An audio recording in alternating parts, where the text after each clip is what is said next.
Bonjour et bienvenue dans mon podcast CM au sommet, l'émission qui fait parler les community managers. Je suis Julien et je suis hyper content de t'accueillir dans ce nouvel épisode. Avec mes invités, on échange nos astuces et on te partage nos méthodologies, nos outils, notre organisation, nos techniques de création de contenu, comment ça se passe avec nos clients, la vie en entreprise, les difficultés et challenges du quotidien. Chaque épisode permet d'approfondir une thématique social media avec mon invité.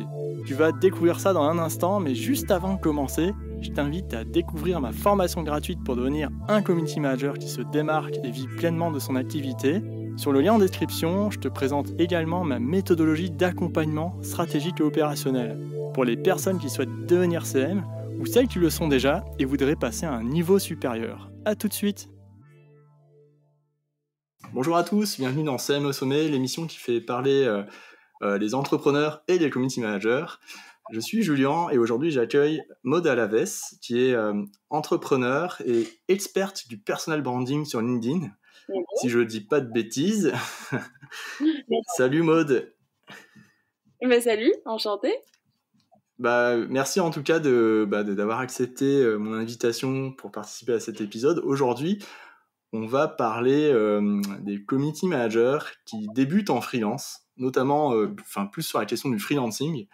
Même si Maud, toi, t'étais pas CM, t'es pas community manager, mais tu es une spécialiste de la création de marques personnelles sur les réseaux sociaux. Donc, on va vraiment parler de ça après. Comment trouver des clients, c'est vraiment la thématique de l'épisode. Mais avant de commencer, est-ce que tu pourrais te présenter? Mais non, c'est pas la question, c'est comment tu te présenterais à des amis d'amis qui ne te connaissent pas? Ouais, c'est une très bonne question. J'ai beaucoup de mal à me présenter à des amis d'amis qui me connaissent pas, surtout des gens qui sont pas dans le secteur en fait ou dans le milieu, parce que le métier que j'ai, il est quand même assez novateur. Enfin, on n'est pas beaucoup à faire ça en France, quoi. Donc moi, ce que je dis, c'est que je coach des dirigeants et d'autres entrepreneurs sur LinkedIn pour leur apprendre à donner plus de visibilité à leurs projets. Et alors, en général, quand je dis ça, je que moi-même, en fait, je rédige des posts sur LinkedIn. Et puis, c'est comme ça que je fais de l'acquisition client. Et c'est comme ça, en fait, et moi, c'est ce que je leur apprends à faire, quoi. Et là, souvent vient la conversation de oui, LinkedIn est un vrai réseau social, c'est pas juste une CV Tech, quoi. Et en fait, c'est comme Instagram, c'est comme Twitter et tous les autres réseaux sociaux. Il y a en fait du contenu à créer, quoi, et il y a du personal branding à faire. Ok, d'accord. Et du coup, ils sont comment quand tu leur dis ça juste après? En général, ils sont super étonnés. Ouais. Ils s'y attendent pas trop. Et puis après, viennent toutes les questions, en fait, de mais du coup, est-ce que ça marche? Est-ce que tu arrives à en vivre?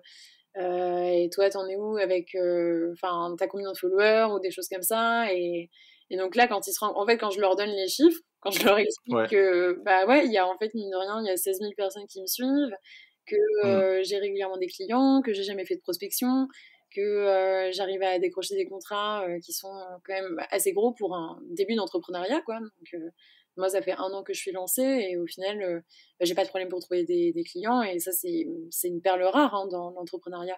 Donc ouais, quand je leur dis ça, Ouais. en général, ça les surprend et du coup, ils commencent à ouvrir leur LinkedIn et Ah ouais, à regarder un super. petit peu plus, quoi. Et d'accord. Et tu vois, c'est intéressant parce que tu dis que tu t'es lancé il y a pas longtemps et tu manques pas de demandes. Donc ça, c'est le rêve de tout freelance qui se lance en fait. Ouais. Finalement. Du coup, quand quand tu présentes tout ça à ses amis d'amis, je pense qu'ils sont étonnés d'abord, et puis ensuite ils vont voir ton profil, ils se disent waouh, en fait, ok, ça marche vraiment, il y a quelque chose.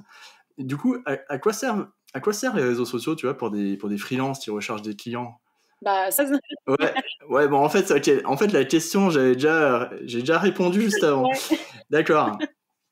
Donc, est-ce que tous les réseaux sociaux servent à trouver des clients ou LinkedIn en particulier? Ça dépend. Moi, je pense que les réseaux sociaux sont tous des canaux d'acquisition. Donc, en fait, on peut trouver des clients sur n'importe quel réseau social, ou après, il y a plein d'autres canaux, hein, quoi. La newsletter, par exemple, c'est pas un réseau social, mais c'est aussi un canal d'acquisition. Après, ça dépend aussi de son business. Donc, si on est en B2B, si on est freelance et qu'on offre des services, là, genre LinkedIn, c'est un peu, c'est le roi, quoi. Enfin, c'est le royaume des freelances parce que tout est professionnel, effectivement. Donc, en fait, il y a déjà une qualification genre de la cible et de l'audience sur LinkedIn qui est hyper précieuse pour les freelances. Maintenant, tout n'est pas... je veux dire, il y a des métiers, par exemple, qui vont avoir du mal à trouver genre leur cible sur LinkedIn et qui ferait mieux d'aller sur d'autres réseaux sociaux. Donc, je dirais que ça dépend déjà du métier, ça dépend de ce qu'on vend, ça dépend de si on est en B2B ou en B2C. Mais ouais, LinkedIn est tout aussi intéressant que TikTok ou Instagram ou Facebook ou YouTube, quoi. Après, ça dépend de ces questions-là que je viens de dire. Parce qu'il y a les community managers, tu vois, qui se lancent en freelance, ils peuvent travailler pour des entreprises qui sont spécialisées B2B. Du coup, ça serait plutôt plus intéressant pour eux peut-être d'aller communiquer sur LinkedIn. Ouais, carrément. Ouais, par exemple, un freelance community manager, ce qui est pas très loin de ce que je fais, tu vois. Moi, en fait, finalement, la différence, c'est que je produis pas le contenu, dans le sens où, en fait, moi, j'accompagne les clients, je leur explique comment faire, mais moi, je sais le faire pour moi-même. Donc, si un community manager, ce qu'il vend, c'est de créer du contenu pour une boîte, en fait, lui, en créant du contenu sur LinkedIn, il va montrer son savoir-faire indirectement de, voilà, qu'est-ce que moi, je sais faire comme contenu, voilà ce que ça génère comme résultat, et ça, forcément, ça va rassurer les clients derrière. Donc, si un community manager a une cible B2B qui elle-même est active sur LinkedIn, je pense par exemple, si j'étais CM et que je visais toutes les startups qui sont incubateurs growth, etc., bon, du type Wallist, tous ces gens-là, ils sont sur LinkedIn, en fait, créer du contenu sur LinkedIn pour essayer de les targeter, c'est évidemment la meilleure des idées. Après, si vous êtes plutôt, genre vous visez des boîtes qui sont en cosmétiques vegan, bon là, je pense que naturellement, on sait que ça a plus d'intérêt d'aller sur TikTok ou Instagram. Mais ça veut pas dire que LinkedIn peut pas être intéressant pour autant, parce que tout simplement, en fait, personne n'y va justement, et donc il y a peut-être un truc à faire. Oui, personne n'y va dans ce secteur-là, tu veux dire. Ouais. Cosmétique bio, vegan. Ouais, c'est ça. Oui, c'est clair, donc il y a de la place en fait. Ouais. Et puis les fondateurs de ces boîtes sont sur LinkedIn aussi. Ben oui, c'est ça. En fait, tout le monde est sur LinkedIn, on a tendance à l'oublier. Donc, en vrai, genre, chaque secteur est unique, chaque personne est différente. Moi, j'ai pas les réponses pour tout, et c'est pas mes réponses à moi qui comptent, c'est celles de l'audience. Et je dirais que la meilleure des choses à faire, c'est de tester et de voir, quoi.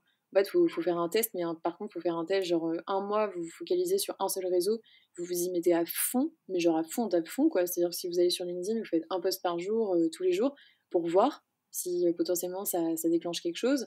Puis après, faites la même chose sur Instagram ou sur TikTok.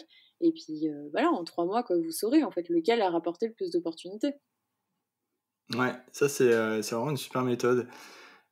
Après, créer des posts tous les jours, c'est vraiment une bonne organisation quand même, une bonne production. Mais vous êtes community manager ou pas? Yes. Ok. Non. C'est le métier, non? Ouais, exactement. C'est ce métier-là. Mais après, tu vois, je pense que le community manager, tu bosses pour du contenu de marque en fait. Et là, nous, on parle ici de marque personnelle. Ouais. Toi, est-ce que tu le différencies ou comment tu le vois ça? Comment tu l'expliques? Aujourd'hui, il y a une grosse différence. Parce que quand une marque prend la parole, forcément, c'est une entité, hein, donc c'est pas une personne. Maintenant, moi, ce que je recommande, et c'est pour ça que j'accompagne les dirigeants, c'est qu'en fait, on crée ce qu'il explique Dave Gerhardt aussi, des founder brand. Donc, dans là, c'est misé en fait sur le personal branding des dirigeants pour donner de la visibilité à la marque. Donc, ça veut pas dire que la marque doit arrêter de communiquer, mais les deux communications sont différentes et puis les deux peuvent être utiles. Donc, si je récapitule, ouais, il y a une différence entre quand la marque, en fait, communique, parce que, voilà, comme je disais, c'est une entité, et donc forcément, elle va pas pouvoir raconter sa life, tu vois. Oui, c'est sûr, c'est un humain. Ouais.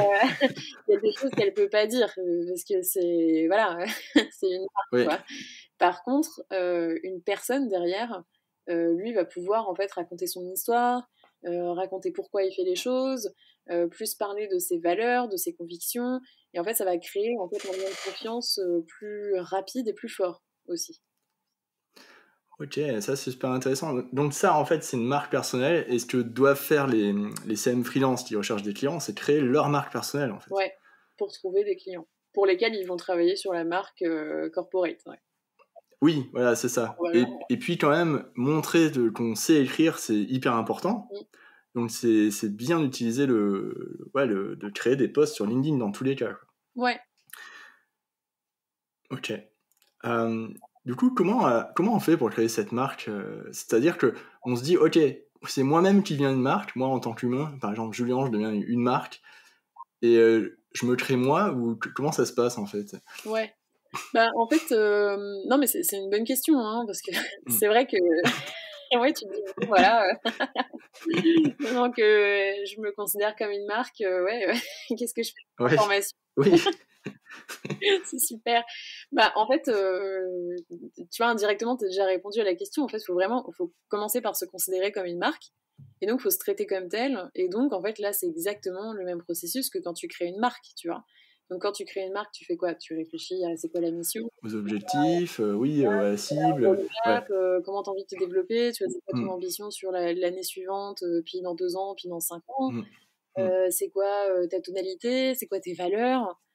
C'est quoi, tu vois, mmh. ouais, toutes ces notions-là font, en fait, ta marque, ton positionnement. Là, il y a des outils, en fait, qui peuvent être, assez utiles, moi, je recommande, en fait, ce qu'on a fait sur le manuel LinkedIn, c'est qu'on est reparti, par exemple, des 12 brand archetypes, qui est une théorie qui a été développée à la base par, Carl Jung, qui a fait le MBTI aussi, qui a été reprise par des marketeurs. Je sais pas si tu connais, mais donc les 12 archétypes de Pas marque, du tout. heu, Vas-y, si ouais. vous tapez ça sur internet, vous allez voir, c'est magique. En fait, c'est 2 marketeurs donc qui sont partis du principe qu'en gros une marque, ce qu'elle faisait à la base, c'était raconter une histoire, dans laquelle le client est le héros et en fait le héros il a une quête qui varie. Il y a 12 quêtes possibles en fait. D'accord. Soit tu cherches, la libération et dans ce cas-là, tu es plutôt une marque, type, rebelle, type, Diesel par exemple, qui, raconte pas du tout, la même histoire que, une marque, qui va plutôt, chercher, la connexion avec les autres comme, je sais pas, toutes les boîtes, comme Airbnb, tu vois? Ouais, d'accord, On ouais. dit genre you belong somewhere quoi. Et Mmh. en fait, bah ça, cette théorie-là, on peut l'appliquer finalement à soi-même. Et c'est-à-dire que, de se dire: «Ben, en fait, nous, c'est pareil, on a une histoire à raconter et on va faire vivre cette histoire à notre audience, qui sont nos clients potentiels et en fait, qu'est-ce qu'on veut raconter? C'est quoi notre valeur, intrinsèque? Est-ce qu'on a envie, tu vois, plutôt comme Ulysse Lubin sur LinkedIn, d'amener les gens vers, l'exploration?» Auquel cas, voilà, je suis, le type, explorateur. Ou est-ce qu'on est plus comme Grégoire Gambato, type rebelle, à dire ben non, c'est la vengeance qui m'anime, et puis tu vois, the world, do things differently, et puis les minoritaires gagneront, tu vois. Ouais, ouais, c'est sûr. Non, mais ok, ça c'est super intéressant. Tu vois, je connaissais pas du tout ces 12 archétypes. Ouais. Toi, t'en as choisi un parmi les 12 là, ou non? Bah, non. Alors, tu vois, je donne des outils. Après, je pense qu'il faut pas s'enfermer dedans non plus. Je Oui, pense que c'est c'est sûr. une bonne manière pour se poser les bonnes questions et puis en fait pouvoir comparer et avoir une idée aussi de ce qui peut exister. Après, c'est pas forcément à prendre au pied de la lettre, quoi. Donc, ce qui est bien en général, c'est de faire des mélanges. Moi, je me retrouve pas mal personnellement. Donc, si vous allez voir dans Le Magicien, qui est Everything Can Happen, quoi. Et ce que j'ai appelé donc dans le manuel LinkedIn l'émotionnel. Mais j'ai plus la version sur les brand archetypes, je sais plus c'est quoi l'équivalent, mais ça faudrait regarder.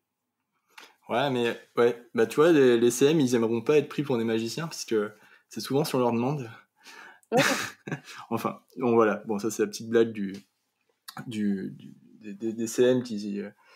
en fait, les dirigeants, enfin les clients, souvent ils demandent des trucs qui sont juste pas possibles en fait. Et les CM, ils galèrent avec ça. ouais, Mais en tout cas, l'archétype du magicien, c'est peut-être pas le plus adapté, on va dire. Mais ok, je comprends tout à fait le truc. En fait, c'est se donner un rôle, c'est ça? oui. C'est ça. Après, ce qui est le plus adapté, c'est ce qui est le plus adapté à ta personne. Pour le coup, genre, quand tu fais du personal D'accord. branding, il faut vraiment partir de c'est quoi ta personnalité à toi, tu vois. Et Donc, faut bien se connaître hein, quand même pour faire du ouais, personnel branding. ouais, ouais, ouais. Ça demande effectivement de bien se connaître. Et en fait, c'est un travail pour moi qui est à faire sur le long terme. Et tout seul, c'est difficile de le faire. Donc moi, je passe mon temps à demander Mmh. aux autres quelle est l'idée que tu as de moi, tu vois. Quand je fais un post, qu'est-ce que Mmh. tu retiens qu'est-ce que tu as aimé qu'est-ce que, si Mmh. tu devais me décrire en 3 mots, qu'est-ce que tu dirais Et en fait, si on passe notre temps à demander ça à vraiment, peu importe, mais qui passe par là, quoi. Ouais, ouais, totalement, ouais. Genre, Les pauvres, non. les Non. pauvres, c'est pas leur jour, mais bon, voilà. Ouais. Il y a un moment où il y a des mots qui vont ressortir plus que d'autres. Et là, ça va donner une indication sur l'image qu'on renvoie de nous, du coup, de ce qu'on est, pas forcément ce qu'on voudrait être, euh, mais bon, en fait, qui est quand même ce qu'on est aux yeux des autres, quoi. Et ça, après, bah, est-ce que ça nous plaît, est-ce que ça nous plaît pas, et est-ce qu'on mise dessus, est-ce qu'on tire dessus ou pas, quoi, sur ce filet. Et en tout cas, le personal branding, le principe, c'est de se dire, c'est d'avoir une intention sur qu'est-ce qu'on veut que les gens retiennent de nous, et qu'est-ce qu'on veut qu'ils comprennent de nous en l'espace de 2 secondes, tu vois, très rapidement. Mmh. Et du coup, il faut prendre position, forcément. Et la position, il faut qu'elle soit pas trop éloignée de ce qu'on est réellement dans la vraie vie, parce que sinon, le risque, c'est d'avoir une dissonance entre, bah, tu sais, le personnage digital que tu crées et puis ce que tu es vraiment. Et après, le moment où tu as le client en ligne, tu vois, si genre c'est plus. C'est pas la même histoire que tu racontes, il va pas comprendre, quoi. Tu D'accord. vois. Donc il y a quand même une cohérence à, oui, il faut pas s'inventer un personnage de super-héros, Oui, c'est pas du tout l'idée. L'idée, c'est quand même de rester naturel, mais naturel, c'est pas le même authentique, j'aime pas ces mots-là, parce qu'ils veulent en vrai, ils veulent rien dire du tout, ouais. mais il faut rester soi-même, quoi, on va dire, sans, trop forcer, quoi. Ouais, bah forcer un petit peu, mais en fait, faut réduire, faut décomplexifier qui on est pour rendre les choses simples pour les autres. C'est vraiment de se dire qu'est-ce qu'on veut que les gens disent de nous quand on sortira de la pièce. Est-ce qu'on veut qu'elles disent ah elle est sympa ou est-ce qu'on veut qu'ils disent ah elle est smart, tu vois? C'est Mmh. pas les mêmes choses quoi. Il y a plein de manières de vendre à quelqu'un. On peut vendre et ça dépend des clients, tu vois, mais euh, un client peut être attiré par un CM parce que c'est le meilleur, mais être le meilleur, ça veut dire quoi Ça veut être, est-ce que parce que c'est la personne la plus organisée, tu vois, et que du coup il sera capable en fait de créer justement 10 contenus tous les jours, peu importe, tu vois, qu'il pleuve, qu'il vente, Oui, qu'il neige, oui. ça c'est un atout, tu vois. Dans ce cas-là, ça veut dire que tu joues sur la structure, par exemple, ce qui n'est pas du tout le même personal branding que si tu joues sur, ben moi je veux vous créer des choses différenciantes, du contenu original, du contenu innovant, quoi, que vous n'aurez Mmh. jamais. Et ça va être difficile de vendre les deux en même temps, tu vois. Mais Oui, et chaque marque a une problématique différente et du coup, elle va être attirée par une personne différente. S'il y en a une qui se dit, bah moi, j'ai plus envie de la quantité, d'être structurée, d'être rassurée là-dessus, ben, ils vont plus aller vers quelqu'un qui représente ça que ouais. alors qu'une marque, tu vois, qui doit être dépoussiérée, elle va se dire, bon bah moi, là, voilà, j'ai besoin de quelqu'un d'innovant, il faut que ça se voit dans le branding. Mais tu vois ce que je veux dire? Du coup, le magicien peut être aussi quelque chose de très bien à raconter, quoi. C'est juste, il faut trouver le bon client. Oui, exactement. Non, mais c'est super intéressant ce que tu dis. Est-ce que ça a un rapport avec le fait de se nicher ou pas? Ouais, d'une certaine manière, on pourrait dire ça. Oui, effectivement. Ouais, ouais, En fait, c'est se nicher vers un rôle, et puis ensuite, on peut encore aller plus loin dans la niche pour choisir un secteur ou des techniques précises, quoi. ouais, ouais. Bah, c'est de définir ton positionnement. En fait, tu vois, genre, une marque, si tu prends le secteur, je sais pas, je te prends au pif, la banque. Voilà. Oui, très bien. Voilà. La banque qui est, bon, tu vois, service homogène, hein, on va dire que Oui, c'est un peu ennuyeux, voilà, oui, ouais, mais entre Crédit Mutuel, Shine et Conto, bon, tu vois, ils oui. offrent tous à peu près la même chose.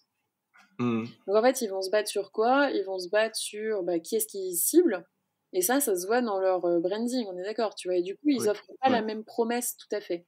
Shine, ils vont dire voilà, nous, on est plutôt pour les micro-entrepreneurs. Du coup, mmh, tu as une mini-fonction qui est juste que quand tu arrives sur ton application, tu vois combien tu dois à l'URSSAF, tu vois, qui est pas chez Conto. Et en fait, partout sur leur site web, ils te mettent ça. Ils te mettent, en plus, tu vois, ils ont un truc, des couleurs un peu plus fun, parce qu'ils savent que les micro-entrepreneurs sont plus jeunes, c'est plus, tu vois, c'est plus Ouais. light, c'est plus cool, c'est plus Mm. sympa. Conto, en revanche, bon, bah là, on va s'intéresser aux boîtes qui sont un petit peu plus grosses, mais genre plutôt start-up. Donc, bon, bah là, on va faire un design un peu plus structuré à la Stripe, tu vois, qui te rassure Mm. que tes gros paiements, parce que là, on passe à des paiements, tu vois, de, de 100 000 Oui. balles, alors que le Ah ouais. micro-entrepreneur, il a genre 2000 balles sur son compte, tu vois. C'est C'est pas ça, les ouais. mêmes enjeux, quoi. T'as pas besoin de la même Pas du tout. sécurité, tu vois. Mm. Alors que voilà, Conto, t'as besoin d'un truc plus sûr.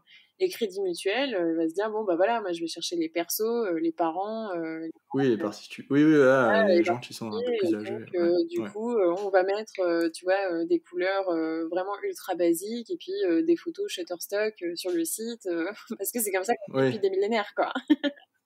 exactement. Ouais. Non, et puis on va mettre le conseiller dans le village. Voilà. Donc ça, par Ouais. exemple, c'est 3 exemples, tu vois, de marques Mm. qui ont réfléchi à, donc je te dis, à leur positionnement, puisqu'elles ont défini une cible, une offre, du coup, qui correspondait, et une image de marque qui reflétait le tout. Et en fait, c'est la même chose que tu dois faire avec ton propre personal branding. C'est de se dire, bah, qu'est-ce que je vends, à qui, et du coup, comment je fais comprendre en images et en mots rapidement à ces gens-là que je suis la bonne personne pour les accompagner, tu vois. Ouais. Ben ça, tu vois, ce triptyque-là, il est quand même. Comme tu dis, c'est un truc qui se fait sur un temps long. Hein. Tu peux pas arriver direct avec les trois trucs tout calés, quoi. L'offre, l'image et la cible, quoi. Ouais, bah c'est compliqué. Bah, dans ce cas-là, moi, ce que je recommande, en fait, c'est de faire un test. Encore une fois, tu vois. Genre, tu fais un test Mm. pendant un mois, tu tentes un truc. Tu vois, en fait, il vaut mieux être hyper défini, mais se planter, plutôt que de ne rien définir Changer. et de toute façon se planter. Parce que, D'accord. en fait, Oui. tu vois, genre, de toute façon, si tu définis pas, c'est-à-dire qu'à comparaison, des CM, il y en a plein, et si à côté, t'as un Ouais. CM qui, lui, s'est défini, bah, ce sera toujours lui qu'on prendra. Et du coup, bah, toi, à côté, tu vois, tu galères, et t'as le seum, et en même temps, t'as rien appris. T'as pas appris, tu vois, t'as pas avancé, ni sur ton positionnement, ni sur tes offres, parce que du coup, tu sais pas où est le problème. Alors que si tu fais un test à fond, au moins, t'apprends des choses. Tu pourras dire, bon, bah, ça marche pas. Du coup, le mois d'après, tu changes un truc, ce soit bah, soit l'offre, soit les clients, soit l'image, et tu vois, tu vois. Mais au moins, tu Mm. terres comme ça, et au moins, tu isoles le problème. Oui, tu sais où est l'erreur et comment ne pas la refaire continuellement. Ouais. Mm. Ouais. Ah bah c'est super cool ce que tu dis, tu vois, parce que je suis sûr que ça va donner pas mal d'idées à beaucoup, beaucoup de CM freelance qui se lancent et tout. Mais même moi, quand tu expliques tout ça, je vois tout le parcours que j'ai fait pour en arriver là et l'offre, j'ai mis du temps, beaucoup de temps à comprendre déjà quelle offre véritable Ouais. je voulais créer. Ma cible, j'ai mis beaucoup de temps aussi à comprendre. Elle a changé plein de fois en cours de route et là, elle se précise vraiment beaucoup plus ces derniers mois.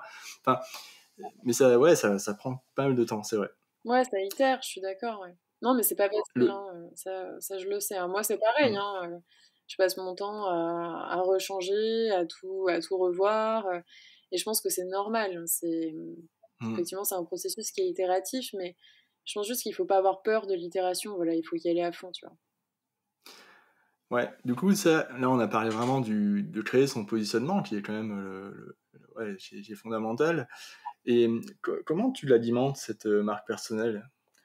Comment tu conseilles aux freelances de l'alimenter, ouais, du coup? Bah, Tu te parlais tout à l'heure de un post par jour. ouais, bah, en créant Ce contenu, enfin, par exemple, on part sur LinkedIn, tu vois, on part sur un CM freelance qui souhaite trouver, voilà, qui sait, lui, travailler dans les cosmétiques bio, par exemple. Il sait qu'il a le champ libre grâce à l'épisode du podcast sur LinkedIn, il y va. ouais. Et du coup, tu conseilles de créer vraiment que du texte, ou tu vois, on voit beaucoup de copywriters sur LinkedIn qui écrivent et qui sont hyper forts et qui racontent des histoires de dingue. Mais quelqu'un qui sait peut-être moins manier les règles du copywriting ou Ouais. Bah, en fait, là, justement, il faut repartir sur ses forces. Je pense qu'il faut faire un mélange entre les forces et ce qui marche sur LinkedIn, ou le réseau de son choix d'ailleurs, hein. Mais si on n'est pas fort en texte, on peut faire des carousels, on peut faire ouais. de la vidéo. Ça marche tout autant, hein. Il y a plein d'exemples de gens Christopher Piton et Clémence Guillemet, par exemple, ils ont fonctionné avec des carousels pendant très très longtemps sur LinkedIn. Ça faisait des cartons, quoi. Il y en a certains donc voilà, qui préfèrent le texte. Il y en a d'autres qui, Sébastien Cambet, par exemple, il mise beaucoup sur la vidéo aussi. Ça marche. Je pense que le plus important, en fait, c'est de savoir avec quel format on est le plus à l'aise, déjà, dans un premier temps, et d'aller naturellement vers l'un, et puis après, de tester quand même les autres pour, encore une fois, isoler, pas mourir bête, tu vois. Oui, exactement. Parce qu'on n'est jamais à l'abri d'une surprise, en vrai. Parfois, on pense qu'il y a un format qui ne va pas nous plaire, et puis en fait, on le teste et on se rend compte que, tu vois, c'était des a priori, des préjugés, et qu'en fait, finalement, c'est le kiff de notre vie, quoi. Ça arrive aussi, hein. Oui, oui, c'est clair. Et puis de toute façon, ça fait travailler le CM hein, de faire des carousels, donc c'est bien, il faut en faire. Donc voilà, ça c'était sur la question sur le format. Et après, tu avais une autre question, non? Ouais, tu vois, là, comment tu... Là, on est sur les formats, mais comment tu l'alimentes, je veux dire, en termes de... Non, la fréquence, on en a parlé, mais tu sais... Le sujet? Comment tu l'organises, en fait Ouais. Parce que t'as ta marque personnelle, tu vois, c'est bien, tu sais que tu l'as maintenant, tu sais que Julien doit créer sa marque. Ok, c'est ma marque, c'est Julien, c'est moi. Et je sais que je dois créer un post par jour, et ok, je vais essayer de varier pendant la semaine, tu vois, je vais mettre un carrousel par semaine, par exemple, avec 3 ou 4 posts texte entre. Mais du coup, de quoi je parle, tu vois, parce que ma marque personnelle, ça veut dire que je dois mêler de l'histoire personnelle de mon passé, ou... Ouais. Moi, je recommande ça. Alors, en fait, il faut faire un mélange, effectivement. Il faut faire un mélange entre, d'une part, des posts qui sont là pour amener la crédibilité. Donc, je sais pas si tu as déjà entendu parler de la stratégie tofu, mofu, bofu, mais qui s'applique sur LinkedIn, mais qui s'applique un peu sur tout. En fait, le but du jeu, c'est de se dire, tu as des posts qui sont là vraiment pour faire du top funnel, donc en fait, faire beaucoup de visibilité, et c'est tout. Genre, mais tu vois, pas de crédibilité. Des mofu qui sont un peu l'entre-deux, donc middle of funnel, qui eux sont là, pour moi, plutôt pour te mettre un point de leader, tu vois, leader sur ton marché, en gros. De montrer que tu es innovant. Et après, le troisième, donc le bofu, là, c'est vraiment genre, ok, je suis crédible sur mon sujet. Donc, en français, parce que là, c'est un peu Vas-y. ça veut dire que, par exemple, TCM, voilà, on a dit pour des produits cosmétiques, tu vois. Ce que tout le monde va faire, c'est quelles sont les bonnes règles de CM, genre dans les produits cosmétiques. Voilà. Ça, c'était beau fou, c'est des posts qui t'amènent de la crédibilité, mais c'est des posts qui, foncièrement, en fait, vont pas intéresser beaucoup d'autres gens, à part d'autres CM et des gens qui sont dans les cosmétiques, tu vois. Et... Donc du coup là tu touches pas forcément les dirigeants, quoi, c'est ça que tu veux dire? en fait tu touches personne. Le truc c'est que les algorithmes, non mais c'est vrai, en fait les algorithmes, tu vois, peu importe, du moins sur LinkedIn et TikTok, la manière dont ça fonctionne, c'est que ça montre ton contenu au début à un petit échantillon de personnes, et après ça mesure en fait l'engagement. Si l'engagement est bon, il va le montrer à encore plus de personnes, etc., etc. Tu vois, en fait ça fait par boucle. Et en fait, dès l'instant que l'engagement tombe, hop, ça le montre à plus personne. Donc qu'est-ce que ça veut dire? Ça veut dire que si tu montes ton post, tu vois, genre par exemple, tu fais un post, tu parles de Chihuahua, ton post, ça va le montrer à 100 personnes, lambda, sur LinkedIn, tu vois. Enfin, au début à ton réseau, voilà. Au début, ça monte à 100 personnes de ton réseau. Sur 100 personnes de ton réseau, il y en a 3 qui trouvent ça intéressante. Donc tu as un score de 3 sur 100, tu vois, ce qui est déjà pas énorme. Et là, LinkedIn se dit, bon, ok, il y a quand même eu 3 sur 100, vas-y, on va le montrer à 200 en plus, et on va le montrer au réseau des 3 personnes qui ont liké, tu vois. Et là, les 3 personnes qui ont liké, ils ont un réseau qui s'en fout des chihuahuas, tu vois. Et donc, du coup, ça le montre à genre 1000 personnes en plus. Et là, sur 1000 personnes qui voient les chihuahuas, en fait, t'en as plus qu'une qui s'intéresse à ça, tu vois. Donc t'es mal barré. Et donc là, t'as un score de 1 sur 1000. Et là, l'algorithme se dit, mais en fait, ton post est naze. Et c'est pas qu'il est naze, c'est juste qu'en fait, il a pas eu le temps, tu vois, de traverser l'algorithme pour trouver les personnes qui sont intéressées par ce sujet. Et que, foncièrement, si tu prends 60 millions de Français, mais en fait, le nombre de Français qui sont intéressés par ça, il est petit, tu vois. Oui, ok. Oui, en fait, proportionnellement, oui, c'est pas une énorme proportion de Français qui s'intéressent au Chihuahua. Donc, on comprend tout à fait. L'échantillon sur LinkedIn, il sera encore plus minuscule. Donc, voilà. Et comme c'est conclusion, vaut mieux pas parler de Chihuahua sur LinkedIn. Mais ni de community management dans le cosmétique vegan. Bio. Ouais, vegan, ouais. Ok. Donc, Je veux dire, parce qu'en fait, c'est pareil, sur 100 personnes, si tu prends 100 personnes au hasard dans la rue et tu leur demandes est-ce que ça t'intéresse, est-ce que tu comprends, genre le community management pour les marques de cosmétiques vegan. personnes qui comprennent exactement de quoi ça. Enfin, qu'est-ce que c'est, quoi. Ouais. Et donc, c'est mort, c'est sûr. Cosmétique. C'est mort. Et en plus, dès les deux premiers mots, c'est mort. Tu vois. Donc, il y a peut-être une personne sur 100 qui va dire ça. Bah voilà, sur LinkedIn, c'est la même chose. Donc, c'est pour ça qu'en fait, genre, c'est bien de faire des posts comme ça pour la crédibilité, mais c'est pas ceux-là qui vont amener de la visibilité. Parce que juste l'algorithme est fait de telle sorte à ce que, du coup, tu vois, il les plombe, en fait. Ok. Sur les autres réseaux sociaux, c'est moins le cas, parce que les autres réseaux sociaux reposent plus sur ton audience. Donc, c'est-à-dire que plus tu as une grosse audience, plus tu as de visibilité naturelle. Et sur LinkedIn, c'est pas le cas. Mais après, ce qui est compliqué, c'est que avant d'avoir une audience sur Insta, tu vois, faut y aller, quoi. Oui, exactement. Ça met bien 1 an, quoi.